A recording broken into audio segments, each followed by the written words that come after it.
was told to do this. The topic is to teaching our children what? Financial freedom, right? It says that teaching children financial freedom. I went to the Bible, which is what I do best, and asked myself, how does God want us to teach our children financial freedom? So if anyone came here thinking that I am coming to bring some financial tools or something from Bank of Ghana, I will disappoint that person. I'm going to disappoint the person because everything I'm going to talk about is from the Bible. And we want to pull it out so that we can discuss together. But before I started, I said, so what should be, we're talking about children. And so I said, let me go into the Bible and ask ourselves as parents, what does God expect from us in relation with our children? And I want to read, so I'll be reading a lot of Bible verses today. It will be like we are in church. So I want to read Proverbs 22:6. And I think this verse, we all know it so well. But I think we most of the time quote it we ignore the previous verse. We all know that verse. Who can recite it offhand? Train up a child in the way he or she should go. Even when he is old, he will not depart from it. I think this is very fundamental. Very, very fundamental. Train up the child the way he or she should go, and when he or she is old, they will not depart from it. So if you want to teach our kids financial freedom, or if you want our children to grow to be financially free, the time. Because when they grow, they are not going to depart from what we've taught them. And what is the best way to teach children? Who can help me? Bye. So I was thinking about today and asking myself, if I have to train my child the best way to become financially free, and we are bringing only parents to the room, then I think whoever organized the program understood this verse that the best way to teach the children is to actually make the parents themselves financially free. Because if you don't have financial freedom, and kids learn best through examples, what you do at home, then there's no way you can tell the child to save when you are not saving. The child will learn best, and I think you are David, right? You said that you learn from your mom. You learn best from what you see your parents doing. And that is the reason why today I decided to focus on the adults and for us to draw lessons for our children. Because we cannot practice something different from what we teach our children. But you see, most of the time when we read the Proverbs 22 verse 6, we end there. But if someone can continue to 27, that's the thrust of my discussion today. The rich rules over the poor, and the borrower is the slave of the lender. That's all I want us to talk about today, if we want to talk about financial freedom. The Bible is telling you that the rich rules over who? The poor. And the borrower is a slave to who? How many of us are borrowers here? I'm one. You are a slave to the lender. Is that what God expects from you as a child of God? That's what financial freedom is about. If you want to be free from slavery, God says that don't be a borrower. Because as long as you are a borrower, you are a slave to the lender. You are a slave to the bank you are borrowing from. You are a slave to the friend you are borrowing from. You are a slave to the parent you are borrowing from. Whoever you borrow from, you are a slave. And you know what it means to be a slave. This is what is the crux of the discussion. The borrower is a slave to the lender. So the question I want to then ask is that how should our faith impact our finances? How? If we are Christians, how should our faith impact our finances? And I want to challenge you to say that your faith should impact the way you work. Because you have to work to earn money. to be able to be what?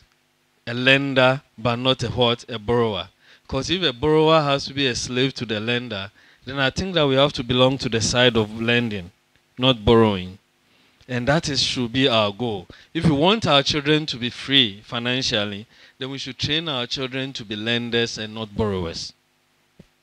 A lender is someone who has invested a lot of money. Because when I go to the bank to borrow, they are using someone's money to give it to me as a loan. And that person is a lender, even though you are borrowing from the bank. The bank is putting together, it's called intermediation. They intermediate resources from those who have in abundance and give it to those who need. So the bank is just a middleman. They are a middleman between you, who is the borrower, and the one who is a lender. And we have to train our children to be on the lending side so that they do not become subject or slaves to the lender.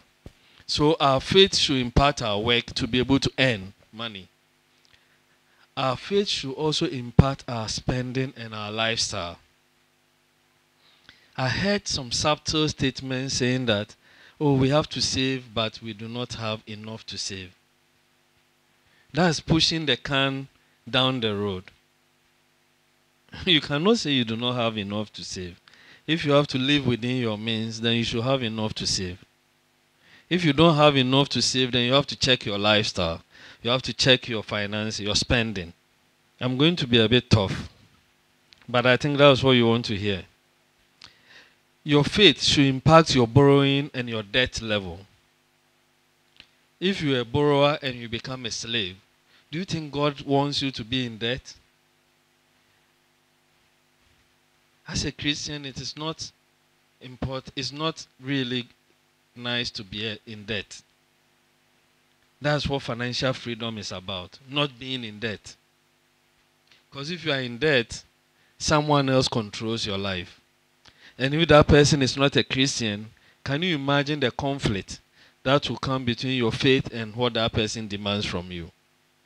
Your faith should impact your savings. Your faith should impact your honesty in the area of your money. Of money. Honesty in the area of money. Your faith should impact that. And your faith should allow you to trust in God in the area of money. I like what the organizer said, that we have to anchor everything in our faith. So we shouldn't lose sight of the fact that we might talk about tools of financing, but we should not ignore trusting in God. Because we can do everything we want to do, but it is only God who gives increase. And if it's not coming from Him, it will be a wasted time. How should faith impact our work? Can someone read Genesis 2:15? And another person, Exodus 29. And the last person, Colossians 3:23-24. It said God took the man and put him in the Garden of Eden to do what? To work it. So God expects us to work. He wants us to work. Work is something that God has designed for us to do as children of God. And to take care of our work. Take care of what we do. Take care of the outcome of our work. That's how our faith should impact our work. And then Exodus 29.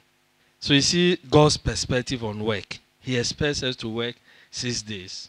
And do all your work. All that you expected to do. And Colossians 3:23-24. So whatever you do, work at it with all your heart, as working for the Lord, not for men, since you know that you receive an inheritance from the Lord as a reward. So you see the link between our faith and our work. Then how does our faith impact our lifestyle and our spending? Our lifestyle and our spending. I'm going through all this to address the need to be able to save as a child of God. And I'll go into some of these technical things later. Our lifestyle and our spending.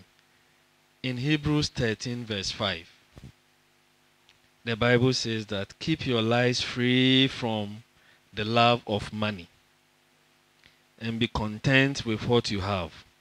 Because God has said, never will I leave you, never will I forsake you. He didn't say keep your life free from money. He says keep your lives free from the love of money. So that is the emphasis. There's a difference between money and the love of money. The love of money is when someone tells you that come and put your money with me, and every month I'll give you 12%, so that at the end of 10 months you have 120%. At the end of 1 year you have 140 what? 144. 144% a month. And you never ask yourself, what business is that person going to use my money for? To be able to earn, because if he is not going to give you all the profit, because the 144% is the profit of the money he's sharing with you, meaning that person, do you think he will split the profit with you 50-50? He will going to take a bigger share of the profit, meaning the profit should be far bigger than 144%. So ask yourself, what business is that person doing to earn something close to 400%? For him to be able to give me 144%. And then as a child of God, I carry my money and go and put it there. That is love for money. And the Bible says that keep your lives free from the love of money. Do we ask ourselves those questions? Then if I know that business, why don't I go and do that business myself? Why don't I go and do it and get 400%? Why should I go and lazily give it to someone and say get 400% and bring me 144%? It is the love of money that will push you to do something like that. But if you're a child of God, the Bible says that what? Keep your lives free from the love of money. How is your faith impacting your spending and your lifestyle? This is what we need to teach our children. So if you want our children to have financial freedom, this is what we need to teach them. But if you are a father or a mother and you are following after money, love of money, do you think your child is going to learn anything you say other than what you do? No. So today my approach is very unorthodox. But I hope you like me for that. How should our faith impact our borrowing? For me, the borrowing is very important to me. Because we read in Proverbs 22:6-7, it says that the rich will rule over the poor, and the borrower is a servant to the lender. Right from the beginning, our children should know that they shouldn't lead a life that they have to borrow to support. If you borrow to invest in anything, that particular thing should bring you more money. And should bring you the ability so that you'll be able to pay for what you've borrowed for. So yes, it's okay to take a car loan. Because if you take a car loan, the car is going to drive you to work. And you are going to work to earn money. And you are going to earn money to pay off the car. But if you're unemployed, do you really have to take a car loan to borrow? If you're unemployed, do you need to borrow to go and live in a 2-bedroom apartment? How do you sustain it? Because everything you've borrowed is going to pile up and it becomes debt. And the Bible is very clear about debt. And children of God are not supposed to be in debt. Because if you are in debt, then the rich rules over you. And do you know what it means for the rich to rule over you? You cannot be a good practicing Christian. Because when they rule over you, they demand things that are contrary to your Christian principles. When they rule over you, they demand things that you wouldn't want to do. It's against your values. So as for debt, I know we've all been in debt, but let's have our target and tell ourselves that if nothing at all, for this number of months or years, I want to work myself out of debt so that you'll be financially free. And don't set up your children to be in debt. If you live in the US, children who go to medical school or college, by the time they walk out of college, they are in debt. And especially those who go to medical school, it takes them 12 years to work as doctors to be able to pay off their debt. So you are a slave to the government because parents borrow a lot of money to take their children to the most expensive medical school. And by the time they are out, they owe not less than 500,000 US dollars, close to $1 million US dollars, as a doctor stepping out from graduation. And so you have students' loans that you have to pay for the rest of your life. But there are some parents in the US who are informed by Christian principles that their children finish school debt-free. And it starts now, when you have the child, how you save towards the education, what you put down. And you don't have the excuse to say that I don't earn enough to save. That's what I want to help ourselves to disabuse our minds of, that no matter how much you earn, you can save. And for you to be able to implement that principle, you have to check your lifestyle. You have to check your spending. Because that's where the savings is. Do you really have to drive a 4-wheel drive?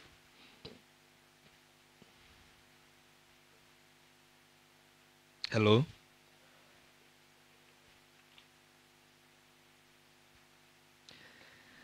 Then about savings. Savings is very important. What does the faith tell us about savings? And what is God's perception about savings and those who do not save? You see, I'm going to walk out of this place not saying anything that is not in the Bible. So I'm going to disappoint those who came thinking that I'm going to say something from Bank of Ghana. No. That's not why I'm here. But everything that the financing experts, the bankers will tell you is already in the Bible. If you like, pick all the books that they talk about 21 steps to financial freedom. Everything they say there is here in the Bible.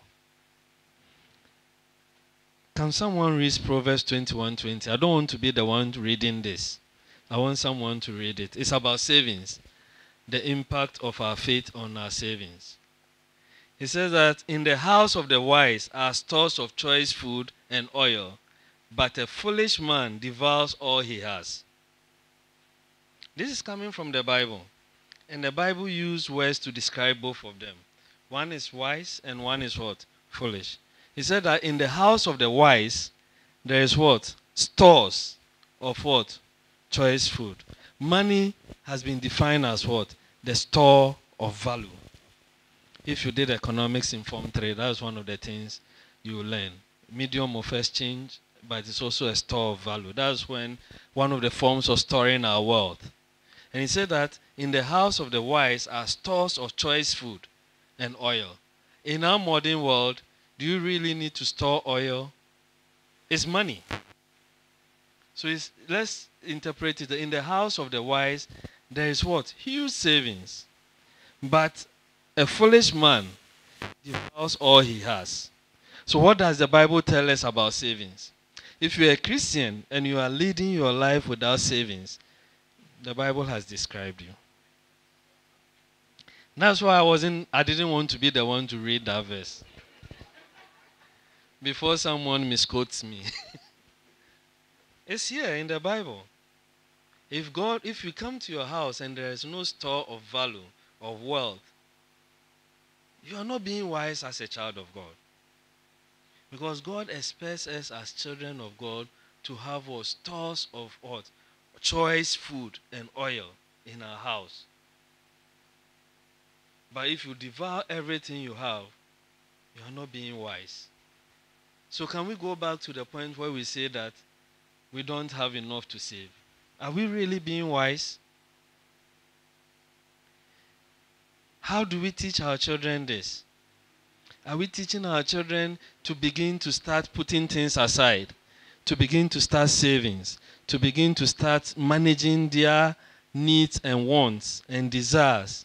Are we teaching them how to differentiate between these needs, wants, desires, and try to help them to think through? If an uncle comes to the house and gives your son or daughter 50 Ghana cedis, what do you quickly allow the person to go and use it to buy a game? So teaching our children financial freedom, are we learning anything? How can we find financial freedom as Christians? And the first thing I want to say is that if you're a child of God, to find financial freedom, the first thing you have to do is to allow God to manage your finances.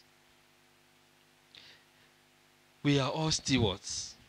Whatever resources come into our hands, it comes into our hands as stewards. The first question when you get your pay is to ask God, God, what do you want me to do with this?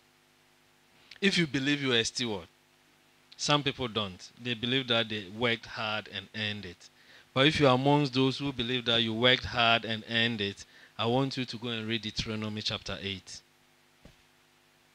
But if you believe that you are a steward, then when you get the resources and you're able to get to the point that any money that comes into your hand, you ask yourself, God, what do you want me to do with it? Then you're on the right path. Then you're allowing God to manage your finances. And I want to then define then what it means to be financially free for your children, for you yourself. Because we established the point that if you are not financially free, your child can never be to be financially free. Because what do you teach that child? They learn from your activities, your actions, your lifestyles. So financial freedom means freedom from bondage of debt. Freedom from oppression of others. Do we understand that? Because if you borrow, you're a slave to the lender. And if you're a poor person, you are ruled by who? The rich. Can we all testify to that? Who controls resources in this country? The rich and the powerful. Why should Christians sit aside and allow the rich and the powerful to control the distribution and allocation of resources? Freedom from oppression of others. Freedom from envy. Because if you are financially free, you don't envy other people. If I'm driving my small car, Toyota Corolla, I shouldn't envy the guy driving Toyota Camry. If I begin to envy that person, then I'm not financially free. Because then I'm coveting, trying to get that, which means there is pressure on me to get more resources, which means that any slight temptation at the workplace, I'll become fraudulent. You see how that moves you as a child of God to lose your salvation and to destroy yourself as a child of God if you are not financially free. But if you are financially free, no one, absolutely no one can influence you. And the Bible has said that. It says that the rich, what? Rules over the poor. And the borrower is what? A slave to the lender. So if you are financially free, no one can influence you. So if you are in a position of authority and you're a financially free person and you're a Christian, no one can influence you to take a decision that according to your Christian principles you don't want to take. Because normally they influence you by giving you something. Let me buy you a car. Let me build a house for you. But as a financially free person, you don't need it. Not that you are super rich, but you don't need it. You are content with what God has given you. Because you are checking your lifestyle, you are checking your spending, and you see yourself as a steward, managing the resources that God has given to you as a temporary person and asking God, what should I use it for? So if God does not have a use for another house, why do you want to get a house from someone? If you don't need to give another car to someone or you don't need a car in your house, why should someone be able to influence you to say that I want to give you a car? And if you are content with the type of car you are driving, do you think that you'll be influenced by another car because it's a Range Rover? The moment you become influenced, that means you are not financially free because you've been coveting that car. And you are coveting something that is way above your finances. Now let's move this to our children. What kind of lifestyle are our children leading? You want our children to have financial freedom? But if you look at them from head to toe and you calculate the cost of the things that are on them, they are way above your pay. And you are helping them to develop a taste that when they grow up, that taste is going to influence their spending. And if it's going to influence their spending and their jobs they're going to get will not bring in enough resources to be able to meet that lifestyle, what will happen? They will borrow. And if they borrow, what happens? They become slaves to the lender. And which means they are poor. And if they are poor, who rules them? The rich. So that is what it means to make your child what? Financially what? Free. Is someone with me? Those who came here for economics are disappointed. Let me talk about freedom from debt with your children and yourself. He said, a Christian must get out of debt altogether. If you're a child of God, there's no way you should pile up debt on yourself. But if you happen to be in debt, which we've all been before, and still can be, then let's work to move out of that. That is when we have financial freedom. And let's plan the lives of our children so that they don't grow up in debt. But when I say that, please don't misunderstand me. Don't prepare your children by preparing a house for them, build a land for them, buy this for them, so that when they grow up, they will have all the resources. That's not the kind of planning I'm talking about. That's who you are setting up your child to fail. But the plan I'm talking about is teaching your child the right lifestyle. Teaching the child how to spend within their means. Teaching the child how to save. Teaching the child how to work for what they want. That's what I mean by preparing your child to have financial freedom. That you're going to give them a foundation so that all their fees will be paid for. By the time they finish school, there's a house waiting for them. There's a car waiting for them. Do you think they can survive without you? That is destroying your child. By giving them the tools, giving them what it needs, the lifestyle that they have to lead. They have to work for their own. Your resources are not their resources. They have to get to the point where they say that I worked and I earned this. It is sweet when you spend what you've worked for. That's how you train your child. You prepare them. And one way of doing that is to check the lifestyle. I have a very good friend who is a lawyer. And the daughter is 18 years old and goes to school at GIS. And she is bold and confident enough to put on her Facebook the 18th birthday of the daughter.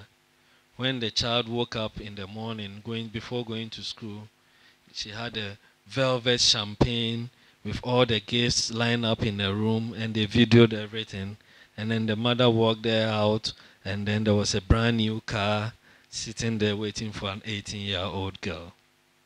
And the mother is so happy, posting it on social media.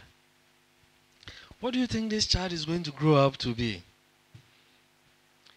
A guy who can marry this child should be a guy who has enough to meet these needs. And if the money disappears, the marriage breaks down. And if the money is not coming, she will do anything to get that resources. And which means she becomes a slave to the person who is giving her the money. You're destroying her. Completely. Destroying her. But if you want to teach your children how to have financial freedom, teach them how to work, how to save, how to live within their means, how not to spoil resources. But don't throw food away. You get what you can eat. You don't lead an extravagant lifestyle. Teach them empathy. Teach them compassion. Teach them how to share.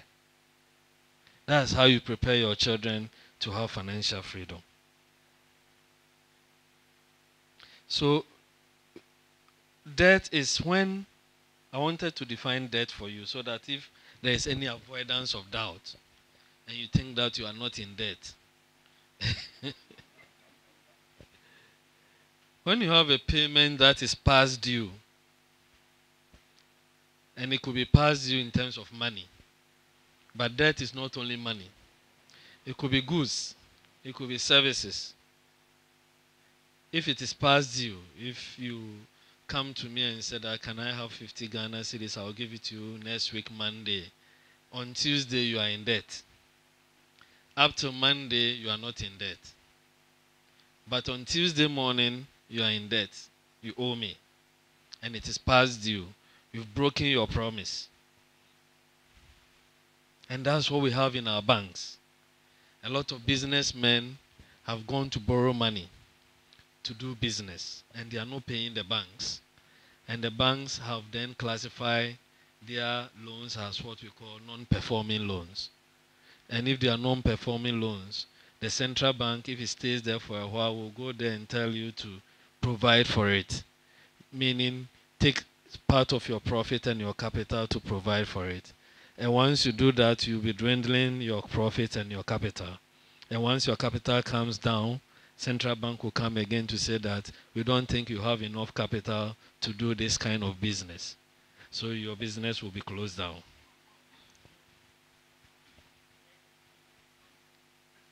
So if you have individuals and citizens who are financially sound and know that when you have a debt you pay, our businesses will be working, people will not be laid off. Because as a central bank, our responsibility to make sure that those who have been licensed to collect people's money, we're able to protect those who go and put their money there. And we have something called the capital adequacy ratio. What is you, the owner of the bank, your skin in the game? Meaning you must also put some capital down so that in case of trouble, 10%, in case of trouble, we fall on that money to pay the depositors. And if loans are not performing, and if you use part of the money to take care of the non-performing loans, that capital has gone down.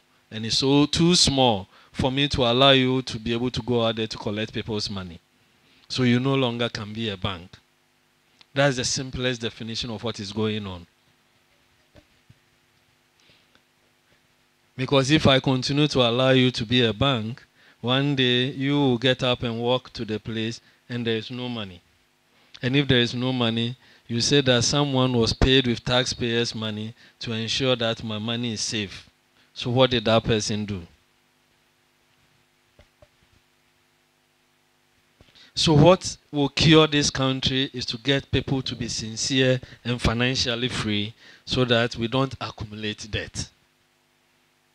Because if someone use false pretense to go and get a car loan and the person is unemployed, that loan is not going to perform. And if it's not going to perform, it becomes a debt. So if that person has been taught as a child to live within his or her means, he will not even go for that loan in the first place. You see the impact we can have on our generation if we have more Christians living according to the Bible. And if it should become critical for you to borrow, which we all do, I doubt if there is anyone here who's never borrowed before, then the total value of unsecured liabilities should not exceed your total assets. What do I mean by that? If you want to cash out of that lending at any point in time, what will be the balance on your account? All I'm saying is that if your monthly income or your annual income is 100 Ghana cedis, if you borrow anything above that, or to a certain level where at any point in time you want to get out and you cannot use your resources to pay, and they have to take that property away from you, then that is not a wise borrowing. In technical terms, they call it over-leveraging. You are over-leveraging your assets to get more than what you're supposed to get out of that. So you are spreading it too thin. And there are calculated ratios for that. And as parents, Don't think of debt as just the money. When we are a family and the family's needs, not wants and desires, needs are not met, we are in debt. Do we understand that? Because they are needs, so they are important. So if they are not met, what will you do? You borrow to meet those needs. So the moment you get to the point where the family's needs are not met, you are in debt. And if that continues for a long time, you are in big debt. And if you are in big debt, the one you owe controls your life. The one you owe rules your life. The one you owe puts your Christianity in question, because that person will begin to make demands. And if that person happens to be a guy and you happen to be a lady who is married, they will make demands that when you were getting married, you never thought you would ever do. But you get to a point where if you are not careful and you are not rooted in your faith, you do it. I don't know whether anybody here has seen a movie called Indecent Proposal. That's what it means to be in debt. If you don't understand the Bible, go and see that movie. Nice couple living together. It's not a Christian movie. So those who always think that you always have to watch Christian, any movie you watch, you can pick lessons and relate it to the Bible. Living together, the man lost the job, they were struggling.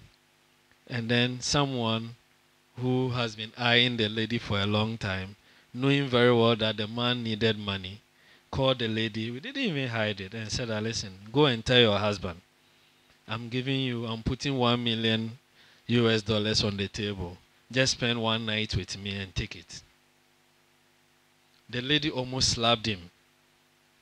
Went home, told the husband. After 3-4 days, things were not going well. Then she started changing her mind. She ended up doing it to get the $1 million. Who is ruling who? The rich is ruling the poor. The lender is ruling who? The borrower. As a child of God, you don't want to get to that point. If you are in that point, and there are a lot of settings around. Young ladies who are so desperate looking for a job, and the guys who are so, I don't want to use the word, demanding things before they give you a job. Amen. So what are steps to becoming financially free from debt?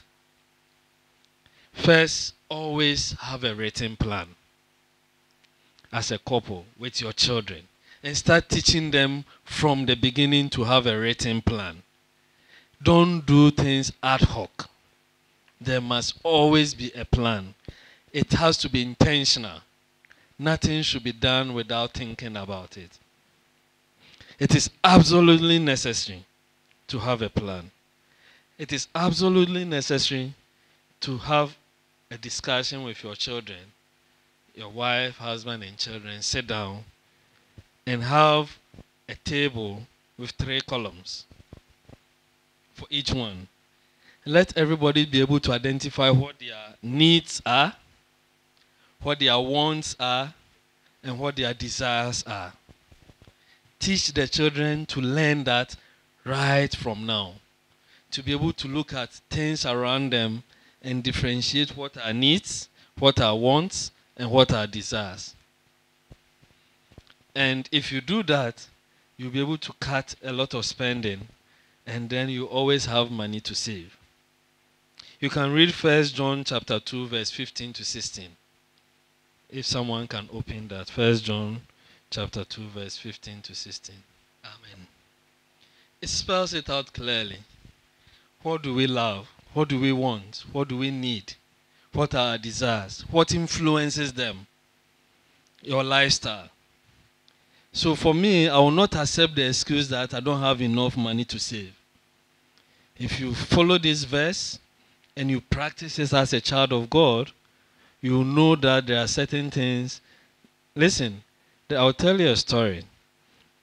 We were living in the US, and then there is a guy whose wife has been badgering him every day. Valentine's Day, you didn't buy anything for me. Mother's Day, you didn't buy anything for me. It's my birthday, you didn't buy. It's Christmas. She wanted a gift each of these days. So the guy has been buying. And the guy has bought her to the point where I think she realized that he doesn't want to spend money on those again. You know what he did? Most of the states in the US will have basements. So on Valentine's Day, when he realized that it's approaching 3 days to that time, he went to the basement, went to pick one of the bags, came, wrapped it so nicely, and gave it to the wife on Valentine's Day. And she could not notice it. She didn't even know. Then on Christmas, she goes, picks a shoe, and bring it, wrap it so nicely, and give it to the wife. And they had peace at home. The barging stopped. There was peace at home. All of a sudden, he was the most sweetest husband in the world. Are you getting the moral of the story? What's the difference between needs and wants and desires? There was a study done in the UK that said that most ladies do not use more than 30% of the equipment in their kitchen. And this same person will tell you that I don't have enough resources to save. Oh, by the time I get my pay, there is nothing left to save. Meanwhile, 30% of the things in your gadgets in your kitchen, you don't touch them. If you have a cloth or a bag and for 3-4 months you haven't opened it, you don't need anything in there. There are so many victims in this room. You don't need it. 4 months you've not opened that particular suitcase to touch what is in there. You don't need it, please. If we do that table and really use this Bible to decide what is our needs, our wants, and our desires, let's see the impact it will have on our finances. And let's teach our children to do exactly the same. Our children, let's teach them right from this age. When they come back from school, or it's back to school time, walk with them. Tell them, decide what you want. I'm struggling with my children. When we are traveling, I always want to make sure that if we are traveling for we're going to stay for 2 days, don't take a big suitcase. They will take a huge suitcase and not touch 80% of the things in the suitcase. Maybe you can take a very small one and go and come and you're okay. They will carry the whole suitcase. Sometimes they will even have excess luggage. And you pay for it. And then you say you don't have money to save. But that's when you start teaching them how to be prudent. Hello? Living essentials. A Christian in debt must stop any expenditure which is not absolutely essential for living. So that's what I'm saying. Ask yourself, is it essential for me to live? We have to think before we buy. Everything I've said, I'm just repeating. Because if you haven't touched more than 60% of the things in your kitchen, maybe we didn't think about it before we bought. Let's start thinking about it before we buy. We are fortunate enough in Ghana, we don't have a lot of credit buying. Or it's still here. It's coming, eh? Please, that's where the trouble starts. Buy today and pay tomorrow. It's disaster. It's a setup. It's a trap. By the time you realize you've bought a lot and then you start paying and you are in big trouble. That's where the trap is to get you into debt. And if you want to have financial freedom, discourage that. Rather save the money and go and buy it. If you want to get a camera, go and look for the price. Save the money and go to the shop, pick the camera, and quickly leave the shop. That's how I shop. I sit at home. My first trip, I'll go and scan the shop and see what I want. So I know the shop, where the item is, on which shelf it is, which corner it is. When I have the money, you can ask. I don't spend more than 15 minutes at the mall. I get out of my car, walk straight, pick it straight back into my car, and I'm off until my next purchase, which doesn't happen very often. But some people do what they call window shopping. They start feeding the soul. They look at the things and then they feed the eyes and it goes into the soul, and then they are sitting down. The next moment you have space on your credit card, you go and soup and come and put them at home. And you don't even touch them. And then you say you don't have money to save. And then your kids are going to school and you cannot pay school fees. Remember, if you cannot meet the needs of the family, you are in debt. And as long as the child lives with you, it's your responsibility to pay their fees. Please, let's teach our children to start practicing savings. Anything they get, let them save something out of that. It doesn't matter whether it's 2 Ghana cedis or 5 Ghana cedis, 10 Ghana cedis. Let them save. If you save 10 Ghana cedis a month, within a year you have 120 Ghana cedis for the child. If they can save 20 Ghana cedis a month, they have 240 Ghana cedis. If they start saving by the time they are in first grade, by the time they finish JSS 3, can you tell me how much money they have? They can pay for all their SSS. Because you are talking about how many years? 6 plus 3, 9. So if it's 300 Ghana cedis a year times 9, we are talking about what? 27,000 Ghana cedis. Or 2,700. 2,700 Ghana cedis. How much is the school fees for SSS every year? 600 and something Ghana cedis. 700. Until the free tuition came. It was 600, 700 to go to SSS. And your child already has 2,700 Ghana cedis in their bank account. How many years of SSS tuition can they pay?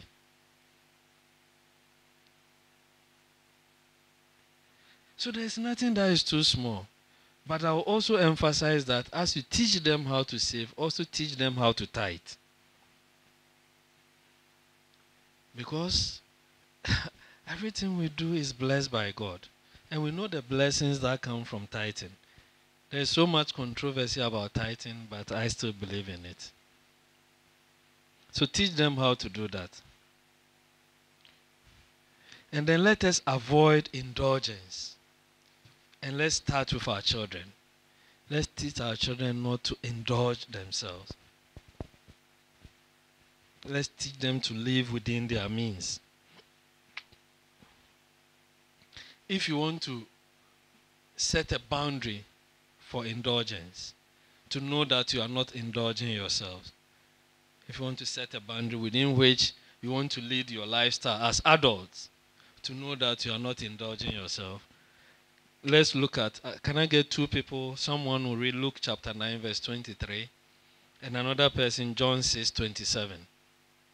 These are the boundaries. The Luke 9 is the lower boundary and the John 6 is the upper boundary, within which should be your comfort zone.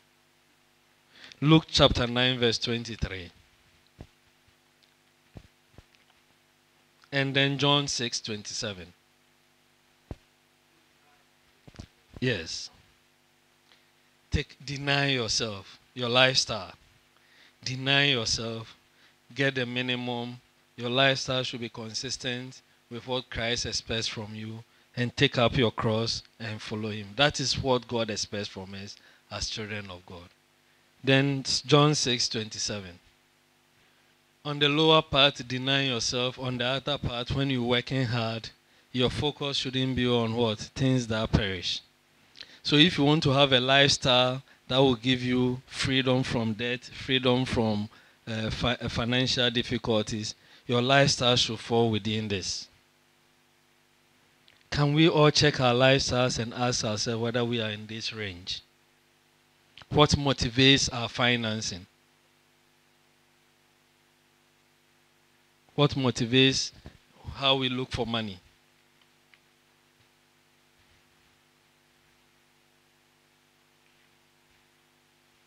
And then let me talk about the last aspect and then I'll sit down. Budgeting. After everything, as parents, let's learn to budget and let's also teach our children how to budget. And to budget, let's learn on a monthly basis to list expenses in the house. All expenses on a monthly basis. And break it down into fixed expenses and variable expenses. Fixed expenses, for example, your tithe should be a fixed expense. If you're a child of God and you believe in tithing, you know you cannot take what belongs to God. It's fixed, no matter what it has to be paid. The next one, your income tax, paying tax to the government.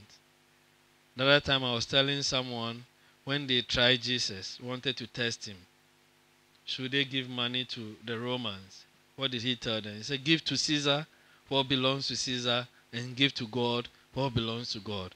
And I think that if we can be loud on radio and say that the road to my place is not working, the road is that, this is that, the government doesn't have ambulance, this and that and that, and then we don't pay our taxes, where do you expect the government to get the money from to build a road and to buy ambulances? Let me give you an example. We have 6.5 million formal sector workers in Ghana. Only 1.5 million of that pay taxes. So who are those making the noise? And let me give you the breakdown. Out of the 1.5 million, about 600 and something thousand of that are public sector workers. Which means automatically their taxes are collected by the government. So those of us in the private sector, we don't pay. And who are those who have time to sit on radio complaining about the government? And they complain bitterly.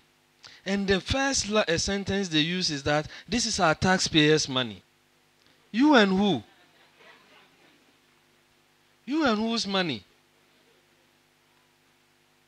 We have 6.5 million formal sector workers, only 1.5 pay taxes. The rest don't. And so whatever you see around is money that has been collected from just a few people. And then the rest are borrowed. And the same people will go and sit on radio and say that the country is in debt. Every time our debt is increasing. And then the Bible plays up. We say that the rich what? Rules over the poor. The borrower is what? A slave to the lender. Have you heard what China is doing? In countries like Zambia, they are taking over official properties like airport and other places. Because they lent money to them to build it and they cannot repay. And we sit here and we don't pay taxes and we want the government to continue to borrow. And the same people will go on radio and say that there are so many Chinese in the country. They are giving you money. Where do you want them to go? They are bringing you money. The Bible says that the lender rules over who? The borrower. You are the borrower. We have debt. Our debt is about 65% of our GDP now. So the total productivity in the country, more than half of it is debt. Because you and I, we don't pay taxes. And if you don't pay taxes and someone sitting somewhere is lending you money, you don't want the person to control you when the Bible has said so. He will. So please, the first part of the fixed one is paying taxes. We should pay it. Pay your social security. It's important. If you're a Christian, God has given us wisdom. Pay your social security. Pay your rent. It's part of your fix, or else you'll be thrown out of your house. You sleep on the street. And then savings is part of your fix. That's the clue. So you see, when you have your income, you have to take away savings before you start spending. So you don't spend what is left over. That's why I said I wanted to correct that statement that there's nothing left to save. No, you don't spend what is left over. Savings is part of your fixed expenditure. That every month, as part of my fixed expenditure, I have to save 300 Ghana cedis. Then the rest is what we call variable expenses. That goes to food, utilities, clothing, and other things. So if you do that, the fix, and then what is left cannot meet those other things, clothing and other things, then what you do is to sit back and start checking them and start cutting. Because the fixed part you cannot cut. If you don't pay your tax in US, you'll be arrested, you go to jail.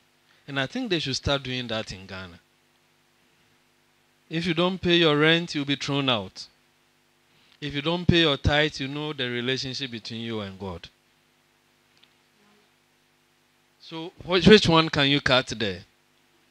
The part you can cut is food, utilities, clothing, and other things. You should be forced to cut them so that you don't go and borrow to meet those needs. So you have to then begin to look at the type of food you eat in the house. Are we always buying pizza? You have to start cutting them. You list, after listing your expenses, you list all your income. Then you ask yourself, if we do an exercise here, and we say that everybody should write the different sources of income. If you have only one, you should begin to ask yourself questions. You should have more than one source of income. So if you have salary, you should be able to think about, if you are saving, you have another source of income because you are getting interest on your saving. If you are saving, you invest the savings in buying stocks or T-bills, you get interest. You invest in equity, you get interest. So that is another source of income. So you have to list all the sources of income and match it against all the expenditure.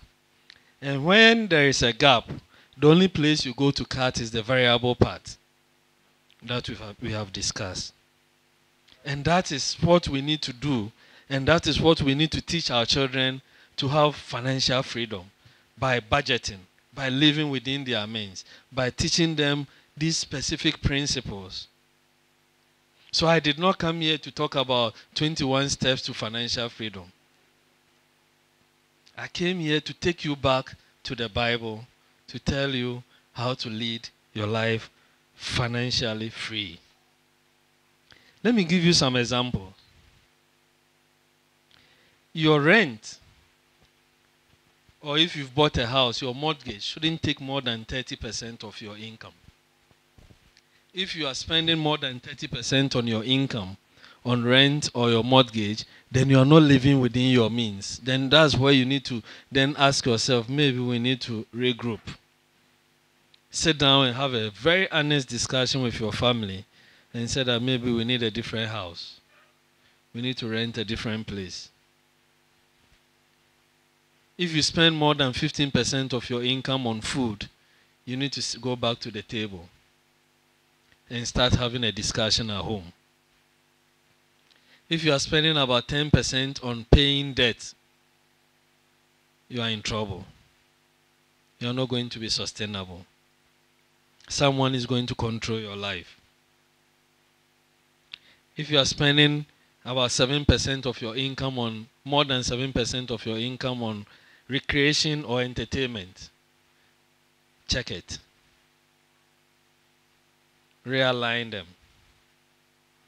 If you are spending more than 10% of your income on clothing, check it. Because you have to save at least 5% of your income. You have to make sure that at least 5% of your income is saved.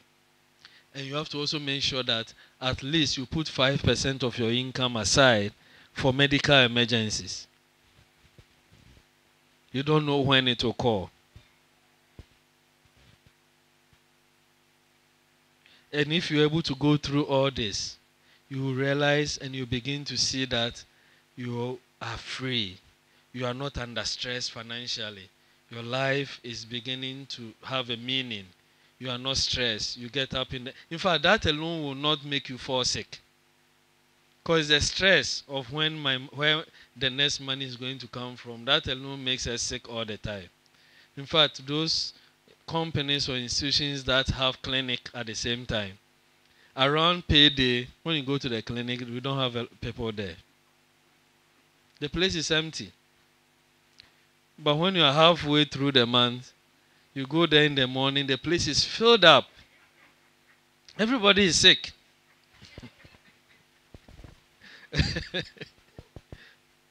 We don't want to get ourselves into that. So these are the things we need to check. And most importantly, as children of God, we need to seek proper counseling and guidance from experts. There are people who are experts in financing. Talk to them.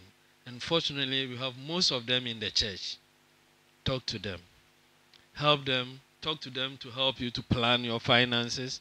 If you are having difficulty, if you are being swamped with debt, they can give you a plan as to how you can work over this period of time to pay down your debt. Talk to them. Seek advice. Use the resources that God has given us in the church. And when we do that, and we hold the hands of our children and walk with them, and they see us, how we manage our finances, they are learning from us, we are imbibing these principles in them, teaching them how to save, teaching them how to live within their means, shaping their lifestyle. That is making sure that our children have financial freedom. Thank you very much.